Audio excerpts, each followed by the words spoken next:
gesture. I was afraid I was going to lose something. So I tapped the old fella on his leg and I said, let's do this. Honestly, I can't remember what I said, but he had me say it at least 3 times, had me stumble through it at least 3 times. So today, I am a Muslim. But according to you folks, a lot of you folks, I've been a Muslim all along. So thank you.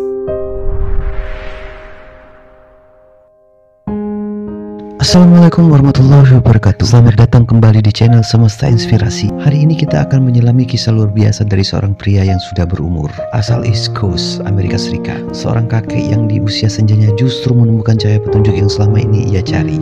Namanya dikenal lewat akun TikTok Holiname 183. Tapi bagi para pengikutnya, dia bukan sekedar konten kreator. Dia adalah simbol hidayah, kebangkitan hati, dan bukti bahwa tidak ada kata terlambat untuk mengenal Islam. JJ bukan pemuda, dia adalah seorang pria lansia, bijak dan berpengalaman dalam kerasnya kehidupan. Ia tinggal di wilayah East Coast, tempat di mana budaya barat, sekularisme dan individualisme begitu kuat mengakar. Namun semua itu tak membuat hatinya tenang. Selama bertahun-tahun ia hidup dengan pertanyaan yang tak pernah terjawab. Siapa Tuhan yang sesungguhnya? Mengapa hidup terasa kosong meski semua sudah dimiliki? Jawabannya tidak ia temukan di tempat ibadah sebelumnya, bukan pula dalam kemewahan dunia. Hingga suatu hari, ia membaca Al-Qur'an. Dengan penuh keingintahuan, JJ membaca terjemahan demi terjemahan. Ia bukan sekedar ingin tahu, ia sungguh mencari dan mencari. Dari setiap ayat yang ia baca, jiwanya merasa disentuh. Ia membaca tentang keesaan Allah, tentang Nabi Muhammad sebagai utusan terakhir, tentang rahmat dan keadilan Tuhan, tentang hidup setelah mati. Semua terasa logis, jujur dan penuh ketenangan. Dalam satu momen ia berkata, kitab ini tidak seperti yang lain. Ia menjawab semua keresahan yang aku simpan selama hidup. Di usianya yang tak muda lagi, JJ mengambil keputusan besar. Ia menguatkan hati dan datang ke masjid untuk pertama kalinya dalam hidup. Seorang kakek masuk rumah Allah. Ketika ia melangkah masuk, suasana masjid yang tenang membuatnya terdiam. Ia disambut hangat. Tak ada penilaian, tak ada prasangka, hanya ketulusan dan sambutan penuh kasih dari para jemaah. Baiklah sahabat inspirasi, marilah kita simak video bagaimana dia berproses untuk mengucapkan 2 kalimat syahadat. Assalamualaikum, and I don't even know if I'm saying that correctly, but I thought I should let you folks know. First of all, you folks who encouraged me, there were many of you who encouraged me to go to my local mosque on Friday. Very wise. I think you actually knew I would take the shahada and become a Muslim if I went, and you were right, and I am grateful, very, very grateful. If you saw my message earlier, the picture that I had in my mind of the mosque is one that's hanging on the wall on the inside, and it's something that this group, see, I don't know, and I don't mean any disrespect, but that is something that they're looking forward to building that. But I sat outside because I didn't want to go in, and I waited till someone showed up, and it was a young fellow, and he greeted me, Assalamu alaikum, and I said, hi, I'm brand new, and he, explained a little bit. He said, well, let me go in and see if I could get the imam. And please understand, I am as ignorant as I was before I took the shahada, except now I feel that much more complete. We sat, this young fellow and this older fellow, and not older, actually he was younger than me, but my age, and we sat and we talked, and they tried their best to teach me some terms, and I tried. I really tried. And the older of the two said, sit here, and so he said, we're just going to watch. He said, well, I'm just going to watch. And then a fellow got up there and started speaking, and most of it was in Arabic. I had no idea really what he was saying. But as he was speaking, the room became more full, and men, just men, more full.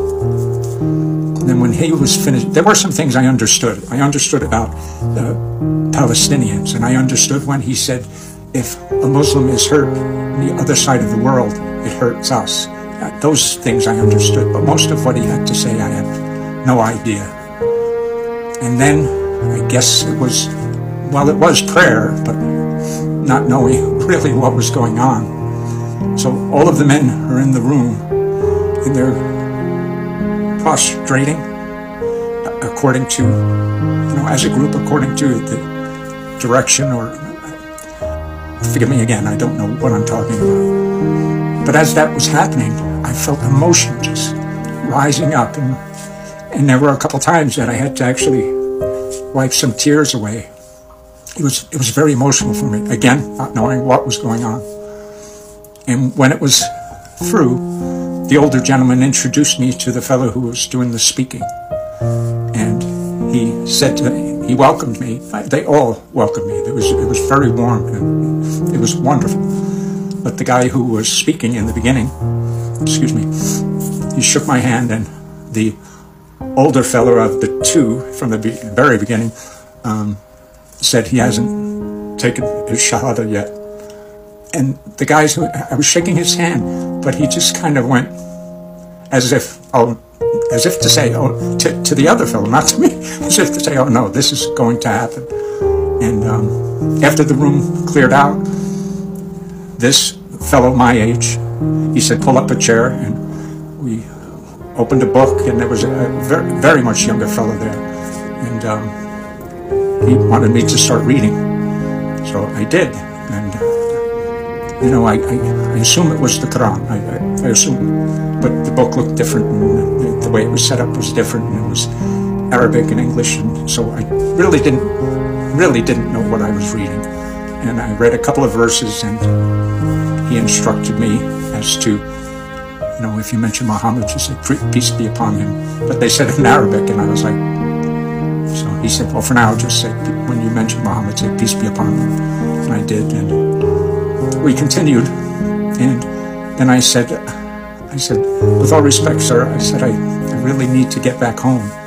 And he said, okay, and he said, sure.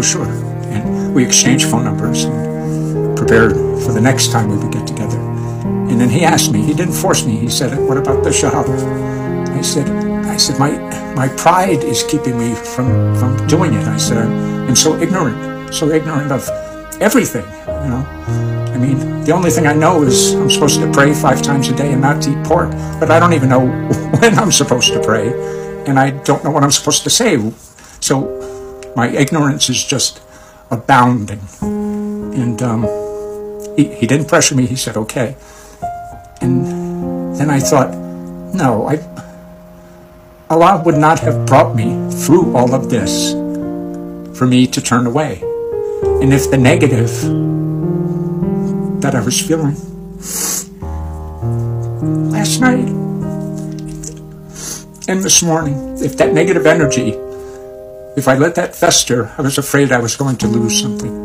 So I tapped the old fella on his leg, and I said, let's do this. Honestly, I can't remember what I said, but he had me say it at least 3 times, had me stumble through it at least 3 times. So today, I am a Muslim. But according to you folks, a lot of you folks, I've been a Muslim all along. So thank you.